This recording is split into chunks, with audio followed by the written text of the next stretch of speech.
Yes, people, we're locked in. Welcome to the GVO Entertainment UK's YouTube channel. I'm your host, Shak, Mancel James. Welcome to the Good Vibes Only podcast. This is episode 4. Might end up being episode 4 out of 5 and 6 out of 7 because I could talk to this person that we got in today for ages. Before we start, I've got a few announcements, the usual ones. Make sure you're following us on Instagram at gvo.entertainment_UK. Go get your little merch. We got bags. We got phone cases. We got a bag of phone cases. You know, so many phone cases. We got bottles. What else we got? We got t-shirts. Come and grab your stuff, man. Come get your merch. Let's make some money as well. Speaking of money, we got a cash app as well. That's the # GVO Entertainment. It's GV0 as well. Don't let me see no O's because you'll be sending money to the wrong person. Thank you very much. All right, have we got any more announcements? Don't forget, Sessions After Work is out as well right now. Just like Sniper out on all digital platforms. We're here. Come and stream up the album. We need your love. Come and support me, man. Chuck, because everything's looking a bit skin and bones right now, and I'm not having it anymore. Come and like up the team, because I know I've got hella friends all talking to me about your podcast is really good, but I ain't seen no like, no share. Come on, because I know where everyone lives. All right, okay. Today we've got a very special guest here today. I like to bring in my friends. This is a different kind of friend. This is my family, my blood. I got my cousin in today. His name is Reese Denton. He's an award-winning football coach. He's personally, he's an inspiration to me. He's quite a bit older than me. So obviously I look up to my older cousins. Listen, just quite a bit. Well, how old are you? I'm 25. Yeah, man, I'm young. Yeah. You're the COVID age. True. But yeah, my cousin's here, man, and I'm really happy to have you in today, man. This is something I've actually when I first started to do the podcast, it was always wanting to have you on as well at some point, and this kind of thing, talking about you and what you do for work as well, is something that I've always wanted to put on a platform, just because I feel like so many people have dreams, like football dreams, or wanting to be involved in football, and I think outside of actually playing football, I think at a young age you don't really look outside of that and what else there is to it. So I thought it'd be a great opportunity to have you on and just to discuss what you do. But first we got the icebreakers, and I know that you haven't been doing no homework about icebreakers. I know you saw the icebreakers when I sent you the brief. I'm not doing it, but guess what? We are doing it. So the icebreakers that we do every week. If I got a guest, it's if you could have one meal for the rest of your life, what would it be? And if you could listen to one artist for the rest of your life, what would it be? Who would they be? Not what would it be? That's a bit. Do you know, right? I read the brief and I said to myself, if there's one thing I'm not going to do, right, I'm not going to not get the answers to these prepared and lined up so that, like, I don't mess everything up. And guess what? Well, I don't have it. Yeah, I knew it wouldn't. That's all right. I don't have it. Yeah. I don't have it at all. I guess from my point of view, food-wise, what would I eat? Do you know what? I had this mad meal in Wagamama's the other day, right? I don't know what it's called though. The noodles were mad. They were crazy.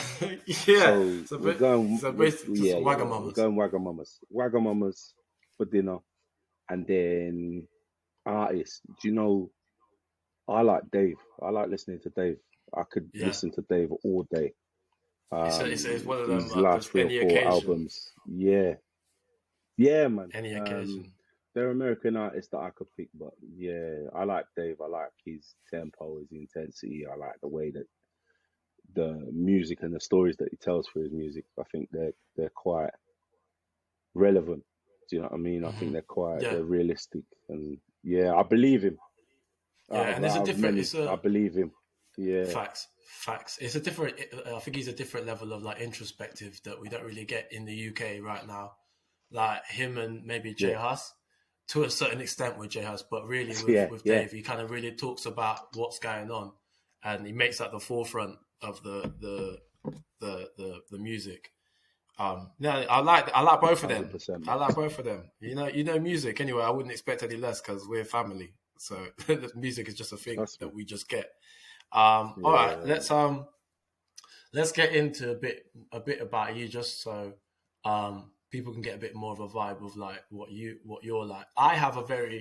Like I have a very distinct image of you, like of us growing up, like as a kid. The way I saw you, to me was always the one that kind of did. It wasn't that you did your own thing, but you were just on doing what, like, if I'm happy with it, that's what I'm doing. It's not. There's no higger hagger about it. If I feel I'm doing this, this is how it's going to be. And also, you had this thing of you just always something that always kind of surprised, not surprised me, but blew my mind. And also, I think I ended up replicating a lot as I grew up, and in the decisions I made is that you have like this ridiculous record of just proving people wrong every time. So I wanted you to maybe, I don't know, just talk about just talk about I guess how you would describe your personality growing up, like from a young age. Um, do you know? I think it all just boils down to being competitive. Yeah, I think that me as a person, I'm quite competitive.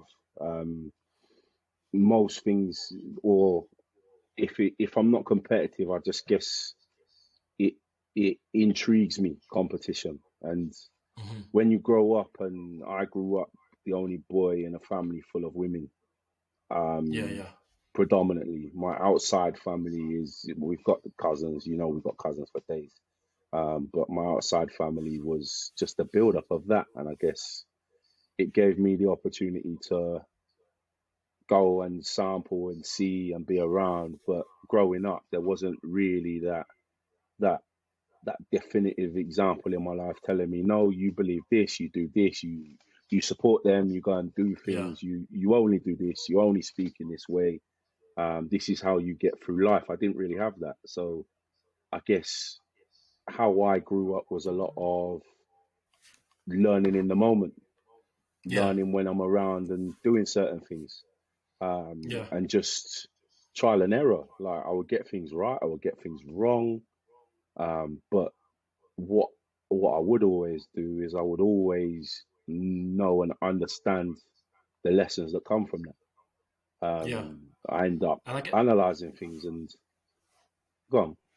Oh yeah, no, I was going to say, I guess like the way you grew up as well, and it was quite apparent. Is I think you became like just like a natural leader quite like a young age. I felt, or at least that's how like it appeared from the outside looking in, that you kind of because you almost in a way being the only boy, you kind of forced to grow up quite a bit quicker than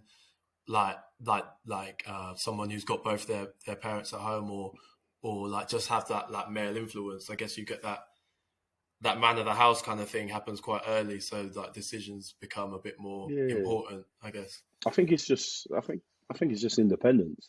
I think Yeah, I was more independent than most, and to somebody your age, as a child, bear in mind you saw me as a child.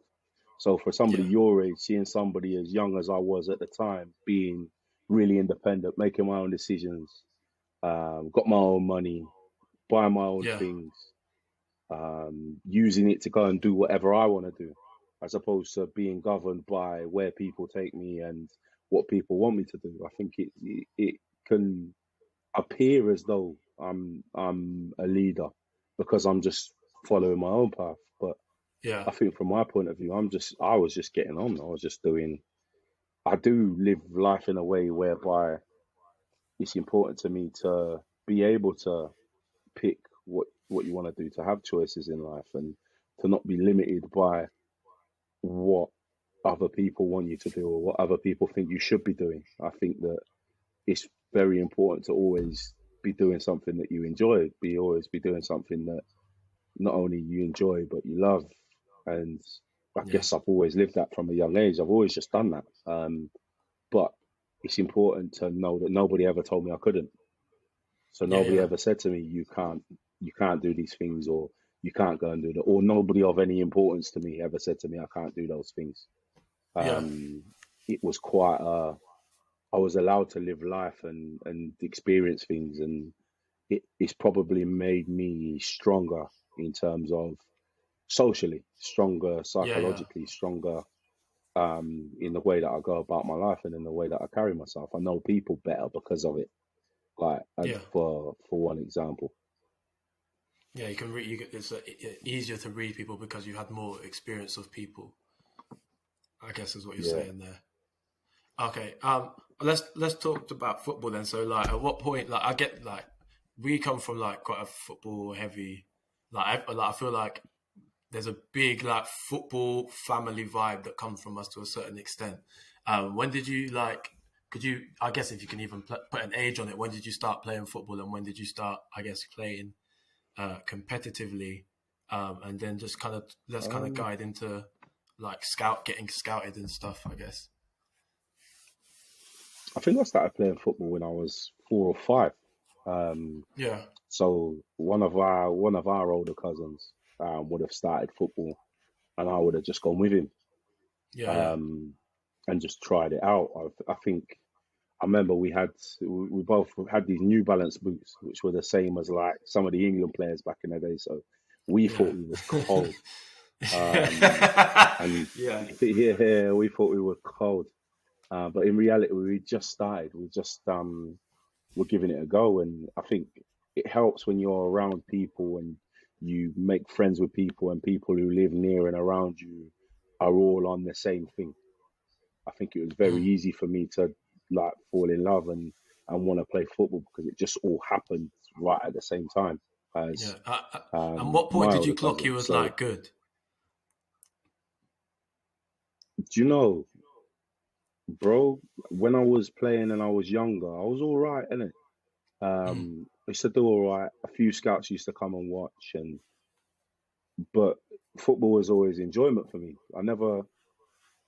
I didn't really understand and comprehend what football really was in terms of like the, knowing that you're the, good or not. For me, it was just mm, I used to watch the TV.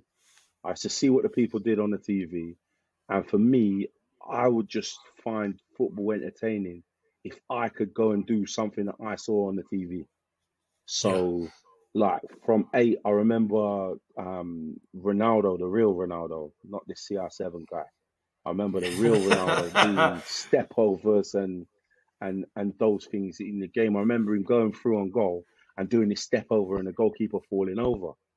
So I turn up to Radley six aside, and I go through on goal. I'm playing for the age group up. I go through on goal, and that's what I'm doing. I'm doing a step over. Now the goalkeeper doesn't comprehend like the other goalkeeper does, so Yeah. he ain't falling over.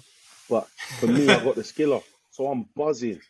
Like in Yeah. the end, I go and score the goal, but I'm more buzzing that I've done the step over. Like for me, that was Yeah. always that was always what football was. It was always about.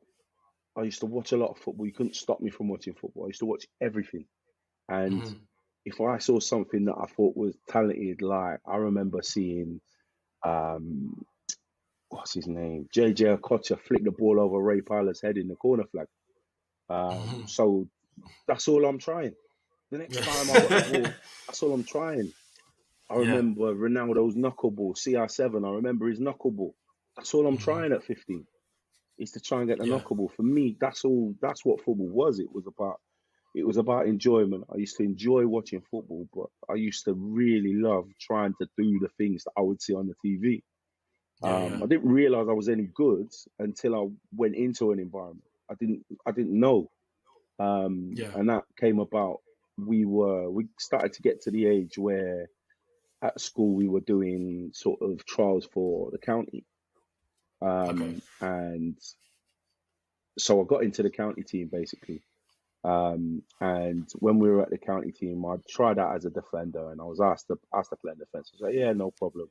And then we got to a point where our striker was injured. We didn't have any strikers, so they said, I said, yeah, yeah, I'll play up front. And I've been playing up front for my team anyway. I'm not really sure why I was the defender for the county. But yeah, so yeah, I'm not really sure. So just the I think tool. it was just one of those things at the time. Yeah, everybody played in all over the pitch. You played in every Yeah. position at Yeah. a Yeah. young age, I played up front, and I played in a game, and we were playing on a ground, and I received the ball from about 20 yards and just turned and hit it because I'd seen it on the Yeah. TV one day. So I get the Yeah. ball, I turn from the throw in. Literally, I let the ball roll across my body. I turn from the throw, I hit the ball, and it just flies in the top corner. Mm. Um, so everybody's talking about this goal, and like I'm quite excited about it, but I'm buzzing because I've seen it on the TV, and I'm like, yeah, You've done it. do you know what? I managed to Yeah. do it. Right, what's next? So we Yeah. play another game the next week, and I do the exact same thing again, and it hits the crossbar and goes in. And Mm. we look around, and there's a scout from Oxford United there.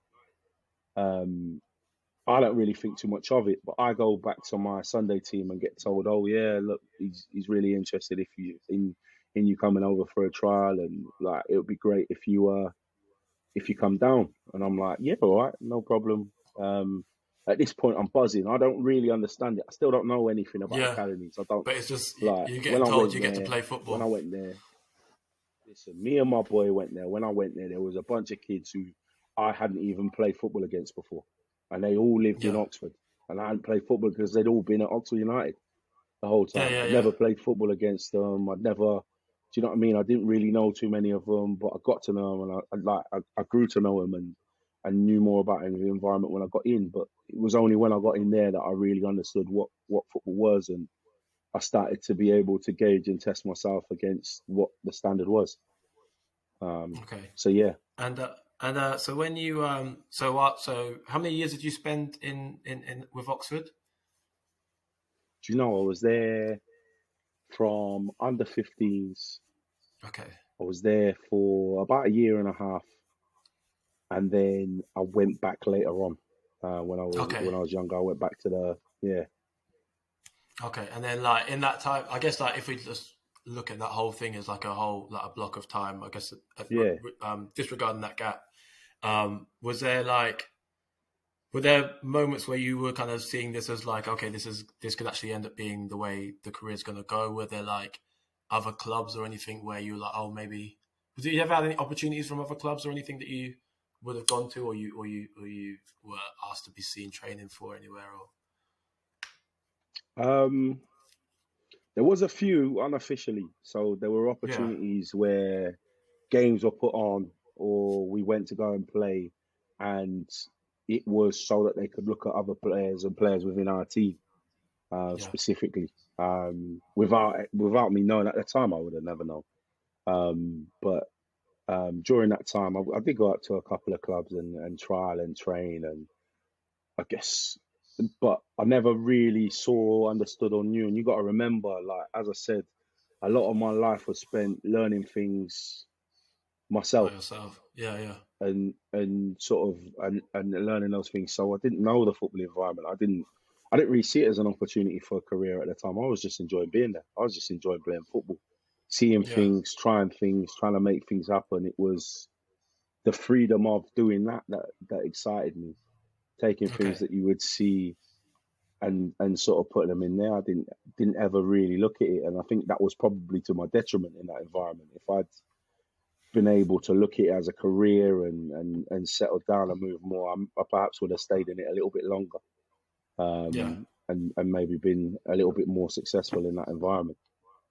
Okay. So when that ends, uh, that your time at Oxford, is there like I guess like because you went uni and you got your degree, but was there like was coaching always like the next thing? What kind of inspired you to go into coaching? Um, do you know? I guess I've always enjoyed coaching, and it's always been something that from a young age that I've liked. And I'm talking like when you used to go and do like primary schools coaching, or when you used to go and Mm, do little bits with younger kids. And I've always liked it. It was never something that I considered. I always enjoyed playing football. And that's what I did for a long period of time. I carried on playing until I was about 24, be it non-league and little bits like that. And yeah, while I was at uni, there were uni teams, and there were bits and bobs in and around that, academies and stuff like that that we went and did. whilst gaining my qualifications. And I guess it was just one of those things, Shaq, really, whereby I got to about 24. I was, I had a history of playing in non-league for coaches who, I guess, in my own opinion, nobody else's, just lacked a bit of detail. I felt Mm-hmm. like what what I did have in my environment, as I was always surrounded by good coaches.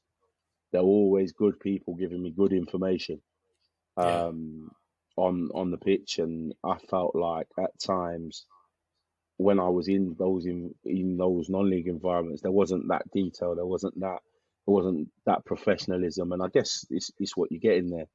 And I got to about 24, and I just said to myself, do you know what? I'd rather be, if I can't find it, if I'm not going to go out and get it and find it, I'd rather go and be the person that gives it. I'd rather go and do yeah, my yeah, badges, do my qualifications, and get a start on a career. Because a lot of people do it when they're done playing. They yeah, go yeah, into yeah, coaching and then start. And I just thought, well, I might as well get a head start on it, do my badges, get into an environment and start helping these kids. yeah. So okay, then let's that's a perfect segue. Then let's break down for me what it is, what you'd say your job is now in terms of not only, I guess, um, like you because you have kind of like two jobs, and I've always tried to understand how it works with your schedule. So I guess, yeah, break down what you do now for the people. Well, now I've got like three jobs, maybe even And four. So um, I work in an academy. So I'm an age group coach, working at and obviously a professional academy. We The kids I work with are of the age of sort of 15, 16, but I've been an academy coach now for about 8 years. So I've okay, worked with everything from under nines right the way up to sort of the age group that I'm working with now. Um, okay, and yeah, so in addition to that, I've run my own coaching company where I work with young individuals, both professional and aspiring professionals. Um, we work in a number of ways. We work during the season in terms of helping them with their performance and sort of talking to them about how they can be better. yeah, Um, we work we work during the off season in terms of improving their physical capacities and sort of helping them be better as players and be ready for when they go back for pre-season. yeah, And then we do a lot of work in terms of improving them specifically for the positions and for the individuals that they are, and yeah, helping them perform as players in professional environments. And then the third thing I do, I work with coaches now. So I've only recently started working for the FA. I work as a okay, coach developer, so I deliver on the UEFA C's and the UEFA B's, which are your level two and level three qualifications. okay, okay. So I did have a question in the middle of that. I was gonna ask. Oh yeah. So when you coach now, um, Yeah. what kind of coach would you say? What kind of coach would you say you are, and which coach is kind of like from like your career as a player, really kind of stuck out to you? And yeah, feel free to shout out anyone if you want to shout them out as well. Um, I guess I'm a tougher coach. I'm intense. I like to coach how I feel players should play, and Mhm. at times I can be intense. But I would like to think that people who are coached under me see that as I care. There's an Mhm. intensity in the way that I coach. There's a tempo to it. Um, I try to keep them as informed as possible and keep things as realistic to their stage of development. So there's a lot of conversations around why we're doing things, around why it's important. Um, I would like to think that the players that work under me would think that I encourage them and sort of push them towards being the best that they can be. Um, yeah, definitely. I'd like them to think that I care, if I'm Yeah. honest, as well. I guess guess it comes down to being around some really good coaches. And as I said, like me, I was never the type of person to just, oh, I'm in your coaching session. I'm gonna just get on with it, or you're coaching over there. Yeah, let me go and do this. Like I would watch everything, and I have watched everything. If Yeah, there's I was if I was an under 16 and I just finished trainings with the 18s and the first team were training, I'd be watching the coaches. yeah, I'd be seeing what they were doing. I'd be having a look, and that's in any environment. There are a number of first team coaches and people who have had a massive impact in sort of how I am. I don't. It probably wouldn't be fair to shout them out. But yeah, there's been a number over the years. In hmm, terms of like for example, Chris Wilder when he was at Oxford. Like I'd never seen anything like it, and I was a young person. Chrissy Allen, who used yeah, to coach the younger players, but now is over at Coventry doing really well. Trying to think, Mickey Lewis, who was at Oxford United as a first team coach, who recently passed away, bless him. He was an rest in amazing peace. man, an amazing coach. The Everything about him was proper, the intensity, and when he spoke, you listened.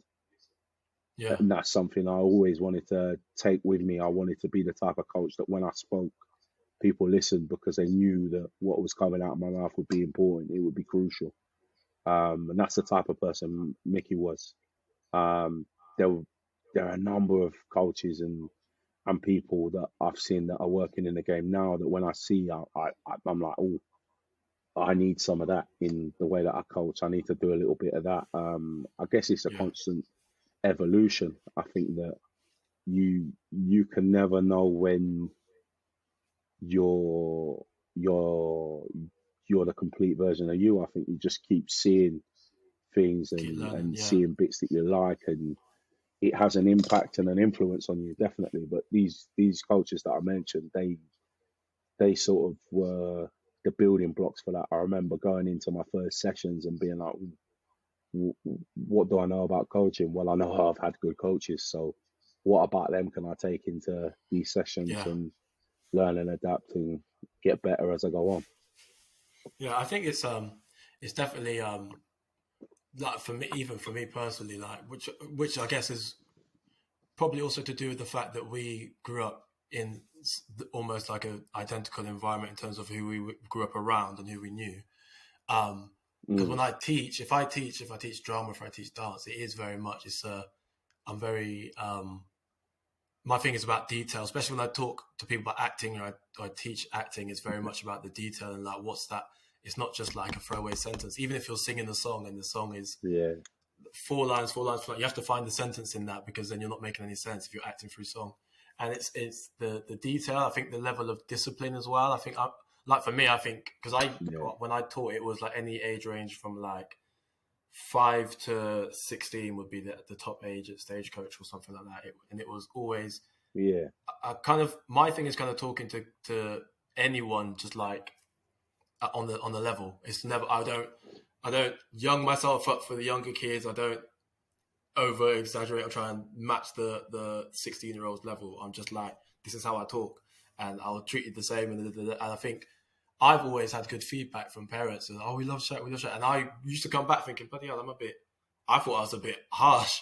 Like I remember sitting down a bunch of kids. I remember sitting down a bunch of kids, and I said to them, "All right, guys, which one of you guys want to make it in like musical theatre, like do West End and stuff?" And like about 6 or 7 of them raised their hands. I said, the way you lot are moving, it's not happening. And then like just laid into them for the next like 25 minutes. And I thought that was going to be just the end of it and they're going to hate me. But they literally came back the next week more hungry than ever to do to be more and to be better than they were before. And I don't know. I think maybe it's and I just a think that yeah, no. Go it's one ahead. of those things, man, whereby any kid, no matter what you're doing, you just want to know that the person teaching you believes that you can do it. Even if they don't believe you can do it, you want to think that they Mm. care enough to give you the steps that are going to help you do it. Yeah. So, like, you might see kids that are being disruptive or not focused or not doing it. But see me now, I see that as, well, clearly I'm not spelling out the steps to success Yeah. because they're not I think listening. my They're not. I think Then my they're, thing they're was more clearly of not a doing it. So I think for me it was go more on. of a case of the lack of discipline that I was seeing around. There's a lot of like middle class kids in those kind of environments, and they kind of don't get Hmm. the level of discipline in those kind of extra, especially if it's an extracurricular thing, Hmm. can sometimes be a bit all over the Yeah. place. So sometimes you have to. For me, my thing was like I had to just scrap the idea that they were children and talk to them like they were people that wanted to make it.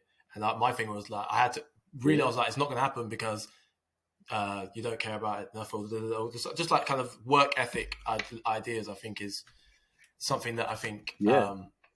I think that's the biggest thing, and it's about passion. And if you want to do something, you got to do it right, and like it's not just like half-ass it and kind of get on with it. Like especially like the way in like my profession, even in the profession you work in, people pay a load of money to come and watch these events.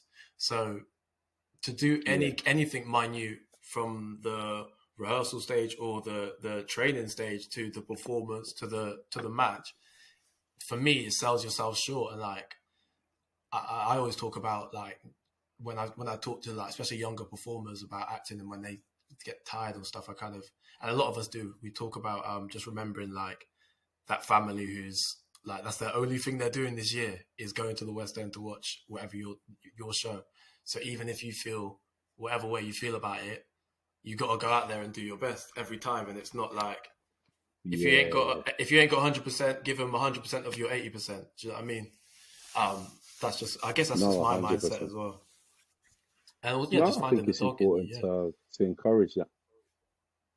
Yeah, it's Mm. important to encourage that, man. It's important to make sure that people have got that ideology in terms of the way that they work and how they Mm. work towards things. Definitely, I hundred think it's percent, man. for me it's something that kind of came from like our granddad, like because he came to Hmm. Oxford with like by himself and was like to our grandmother like, oh, give me a year, and it was like a couple months, and he just had the stuff sorted so that he could bring his family down and like stuff like that. It was like I think just little things like that, and I go, that's just what detail is. That's what passion is. That's what work. That's what hard work is to me. Um, just kind of going beyond Yeah, where like I think you that's think what your limit delivering is, is. man. Yeah, But yeah, yeah, yeah, he delivered. Do you know what I mean? yeah. For me, it's one thing that I know how to be as effective, and I thank Granddad for that skill. Mm-hmm. I understand the difference between saying I'm going to do something and doing it. And it's one of those things you'll rarely hear me say I'm going to do something unless I know it's done. Yeah, yeah, yeah. And I think that it's one of those things you to execute and to finish is no little thing. Mm-hmm. So if you're doing it and you're doing it well, I think that it's one of those things you have to encourage in life. You have to make sure that you're around, and if you can aspire to be any type of person, aspire to be somebody who executes, who finishes, who delivers on what they say. Yeah. Definitely.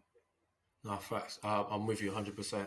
So, speaking of like kind of like I guess like you say you don't ever say anything you're not gonna do unless you're actually doing it. Have you got any like general pipeline ideas or like aspirations as to where you want to be in like in the future, where you see yourself going in the future, or is you just kind of let me just roll with the punches and see what comes up next? And Um, Look, from my point of view, this coaching thing is going well. It's something that when I started, I didn't really have an end goal in mind. I didn't start and go, oh, I want to be working in a first team in 2 years, yeah, or I want to be doing this and that. I think that it was just something I started, and I've only ever really wanted to just be good at it. Um, that's been my aspiration from day one. Let's just be good at it. yeah, Whatever you do, just be good at it. And I chose coaching, so for me, it was about just being good at it. It was about giving my all to coaching, and I believe I've done that in this time that I've done so far. I've given everything to it, and I've got good rewards, recognition, and I'm developing really well at it. I think from my point of view now, it's about just trying to refine and use the skill set that I have now to have some real effect in the game of football. So right now, that could be anything. But Yeah, the idea is to bottle up what I have and give it to an environment and sort of help that environment be successful through it yeah, however I can. Um, right now, I'm not sure what that looks like, but I'm sure in the coming weeks, months, years, it will start to put itself in place and become something that absolutely. we're all able to see.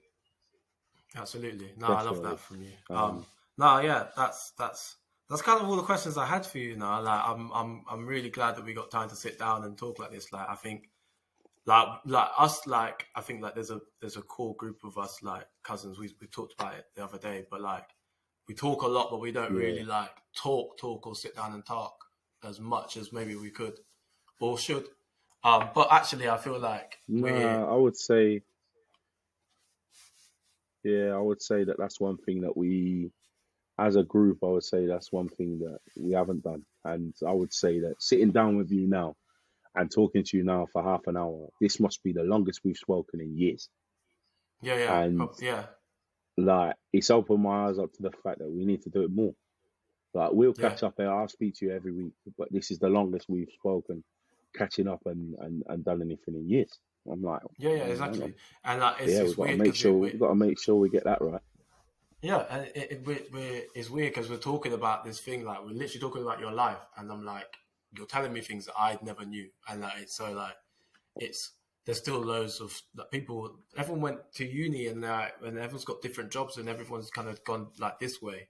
So I think yeah, I'm gonna Mm, put something together so we can all just be in a space at some point, like for sure, for sure, for sure. Once I get this thing patterned up in terms of yeah, our man. equipment, we're gonna have a real nice sit down, like so, not even just like, and it's not gonna be just like a one or two time. We're gonna have a thing on this channel for us, um, and it's just yeah, Yeah, it's gonna be definitely, good. man.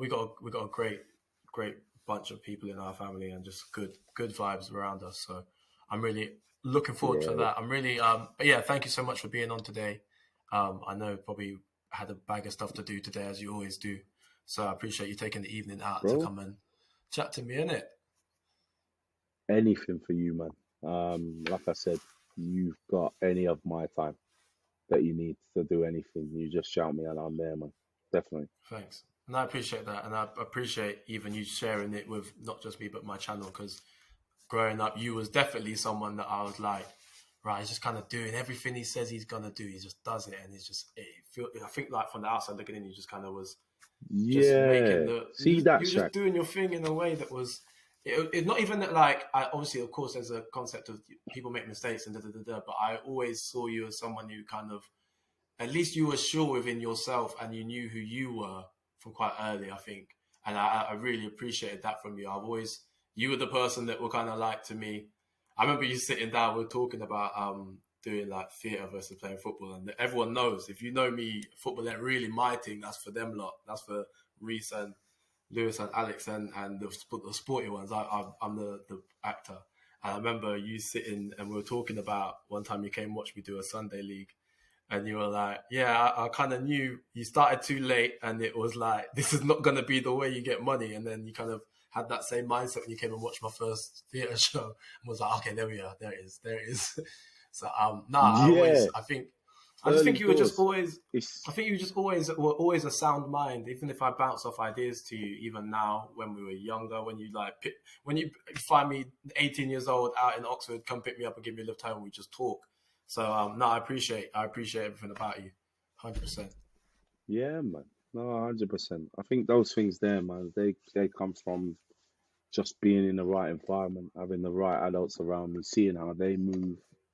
Hmm. Um, yeah, figuring it out, man. Figuring it out. I think that what I will leave you with, mate, and there is nothing more enjoyable, right? And I'll tell you this now, there's nothing more enjoyable than doing something someone told you you would never do. Facts. Absolutely Yeah. nothing. I don't know. Like, that's how I live. I'm Yeah, telling you, you tell me I'm not doing something. If I decide I want to do it, it's already done. it's And done. Yeah, when somebody's told me I can't do it, when somebody's tried to get in the way of me doing it, when someone's tried to stop me from doing it, it's now written that I must do it. And for yeah, me, it's those things there. Like you have to make sure that you're unforgiving in those elements that you deliver like granddad. You make sure you yeah, deliver. You make sure that if you say you're gonna do something or if you put your mind to something, you make sure it comes true. I never ever thought or wanted to go and be in a football academy until one day someone told me I couldn't do it, and then 2 months later I was there. Like, and it was never on my mind, bro. It was never on my mind. You're just It was never different on my level mind. If petty then, somebody had, basically. Just a petty bro, guy. if somebody had never mentioned it, I don't know if it would have ever happened. But I didn't understand that world at the time when someone said, Yeah. yeah, you're kind of all right. Like, you're good, but yeah, you're kind of all right. Like, you'd never get in an academy. I said, yeah, all right, cool. Must have been out there Yeah. with a ball and wall, mate. Yeah. Ball and wall, banging that ball against the Yeah. wall for hours. There's no Yeah. way. No one could. What, you're putting limitations on me? No chance. No, I'm not Yeah. having that. Right, let's go. Facts. And it's those Facts. little things. People told me I couldn't do this. Teachers, them telling me I couldn't go and get this and couldn't go and get that. We've come out with a degree, a PG cert, a this and a that. I've got qualifications galore. I've gone and done more things than me as a child. I would have never done them. Yeah. No interest in them. I would have never had an interest in them. But it's because I wanted to do certain things. I've gone, yeah, go on, let me achieve it. Let me go and get it. Yeah. Do you That's know what I yeah, mean? that's So, perfect. That's the whole premise of this conversation. I feel in a nutshell, it's just like when you want something, you have to just go get it, and it's like the only person you're waiting on is you. Like that's the only person that's gonna stop you. Shaq, Really, like Shaq, who's all gonna these give it to you? talks. Is that not a one Who's gonna person gi- can give you nothing? Who's gonna You have to go give it take to it you? yourself. Nobody. Nobody by force. No one's gonna give it to you. There's not. By force. I've not been given a single thing that I have on this planet. Not one thing do I have on this planet that anyone's ever given me. And Mhm. for me, it's one of those things where I look at it and I go, well, how did I get it then? Well, Yeah. I decided I wanted it and I went and got it. People have helped me. Don't get me wrong. There have been Mhm. some brilliant, supportive, and encouraging people, and people that are with me, that have been with me, that have stood by me, that have helped me towards going and getting these things. But ultimately, when I have decided that it's happening, it's happened. Yeah. Do you know what I 100%. mean? I'm It's with you. that simple. And that, yeah. You're your only limitation. Fact. And that if you're gonna take anything home with you, like if after watching this, take that with you. It's you versus you, bro. Do what you gotta do. Listen, thank you everyone Trust me. for watching today. Thank you, Reese, for being on. Of course, we're gonna have you back on at some point and probably be a bit less business and there's a bit more fun. Try and get a bag of us on and just Trust me. even if it's just an episode where you lot just try and rattle me, even though it's a hard thing to do. I don't really get rattled out here, but we're gonna do it. Yeah. Yeah, make sure you like and subscribe and all that other YouTube bullshit. Thank you very much for being here. I love you guys. And remember, no matter what you say, it's GVO all day. Peace. Okay. There we Bless. go.